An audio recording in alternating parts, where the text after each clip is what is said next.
we're going to be affected every place. Well, except for this underground storage place for those elite types. You and I probably don't want to live underground, do we?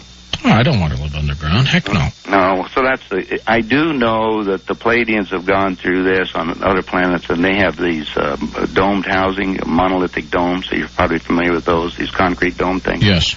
And I started to build those, and I think people ought to investigate that because you're going to have to withstand the high winds, because if everything that's going to be coming up, we're going to have like 350 to 400 mile an hour winds. Now, this is all natural things that are going to occur before the supposed shift of the planet.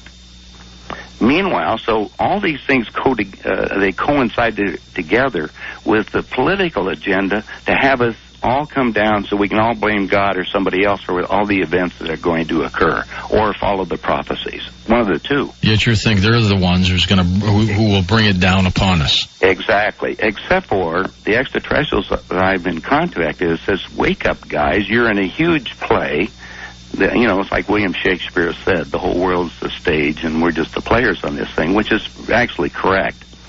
The thing is that there's play going on multi-dimensions and from different places right now. There's a group of extraterrestrials that consider us a virtual reality game.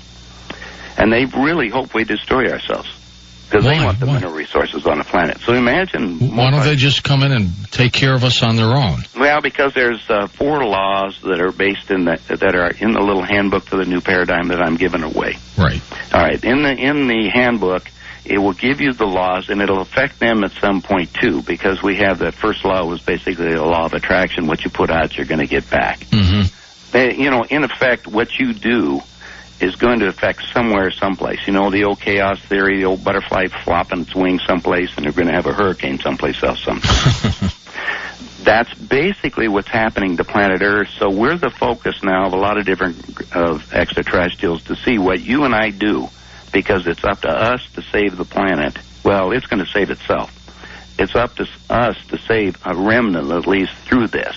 Do you believe these ETs have been in contact with levels of government? Oh, sure. Freely?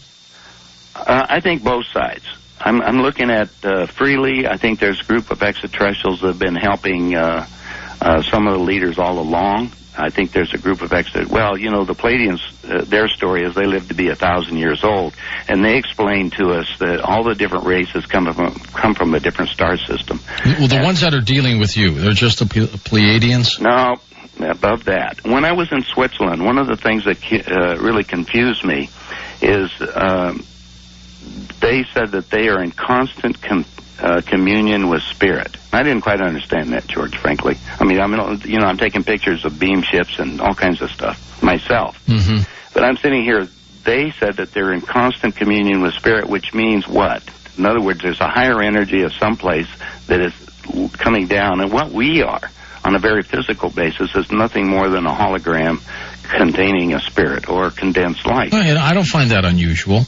Well, in fact, I have pictures that I've taken where the spacecraft was, if you want to look at it, invisible, then become light, and then became a solid object. And when I do my lectures, for instance, I show all these things. That could be also why some of these UFOs seem to pop up and disappear. Well, that's half of the battle. When they condense, that's how they travel between, here and like the Pleiades, which is 500 light years away. So at least you believe that they are traveling in some kind of physical plane in the universe as opposed to going into other dimensions? Well, no. What they do is condense time and space by using what they call gravity wave amplifiers. I mean, they shared a lot of the technology. Now, my background being in engineering, I was kind of analyzing everything. How do we apply this, and how can you and I use the same information? As a matter of fact, I flew down to South America. There was a group of extraterrestrials that look humanoid, but they're basically plants. They're plants? Yeah, they have chlorophyll basically running through their system. And they were seeing if they could live with us symbiotically. Basically, they would take in our carbon dioxide and give out oxygen. And, we're killing off all the largest oxygen producers on the planet, which is affecting the weather right now. Well, I mean, when you say that they're plants, I mean, they still look like us? Well, they're humanoid-looking, yes. Okay, but they're Anyway, when plants. I was there, this is an interesting phenomenon. They shared a cure for cancer to one of the people down there, and I got a sample of that. I flew it to Chemotox Laboratories in Boulder, Colorado. Did a 3 days. We did the spectrographic analysis on it, and then I flew it down to Dr. Alan Hynek. Remember him? A long time ago. Well, Alan supposedly said, I'll take care of it because he was the liaison, supposedly, with the government checking out the UFO stuff. And that was when I was a little more naive. And then I still have a copy of the stuff. We can't match it up, but I found out what is Hynek it like? at that time was working for the CIA. Well, I think he was working for the Air Force at the time. Well, he was getting checks from the government, too. He turned into a believer, though. Of course. He was a believer all the way, but he was to basically condense or reject the information and make it too far. You know, they have to introduce the idea of extraterrestrials at some time in the future. That's the final conflict, is when we get to reducing the population down to what they call manageable levels, less than 500 million. You believe that's going to happen? Well, that way we're going right now, you bet. I don't see it. I don't see it changing right at this minute. I mean, you and I may be rational, but these guys aren't. And then you have to go put yourself in their shoes. If we have the population, we have half the world's population existing on less than $2 a day. If I drop it down to $1, it's about a third of the world's population. What do you do about these people? Well, I mean, seriously. You got to take care of them, but how are you going to do that? That's exactly correct. So their attitude is that let's get the wars going, because that's always been part of it, and that's part of our DNA, structured as warriors, which most of us on the planet were.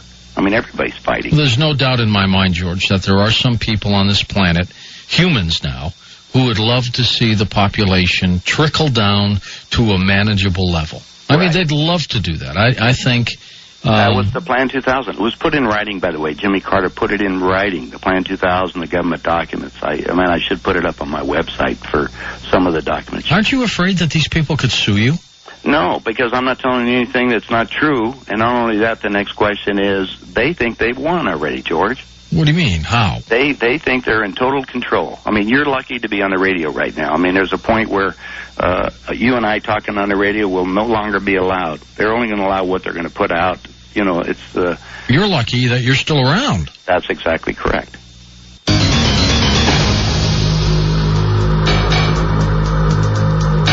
Welcome back to Coast. I'm George Norrie.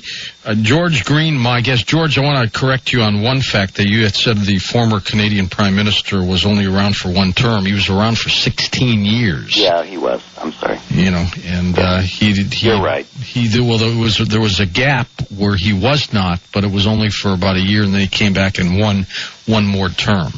You got it. Okay. He was a nice guy, actually. Always there to keep the facts straight. Yeah, you got to do it. I was just sitting here thinking about that time too, so it's good. Okay, let's move on a little bit, because what I'm really interested in is your relationship with the extraterrestrials. Well, and some of the things they told you. I basically have agreed to be their publisher. When I made the deal with Billy over there, I said, you put the information together or get it to me, and I'll publish the information or get it out in some way. So I formed a publishing company specifically for that.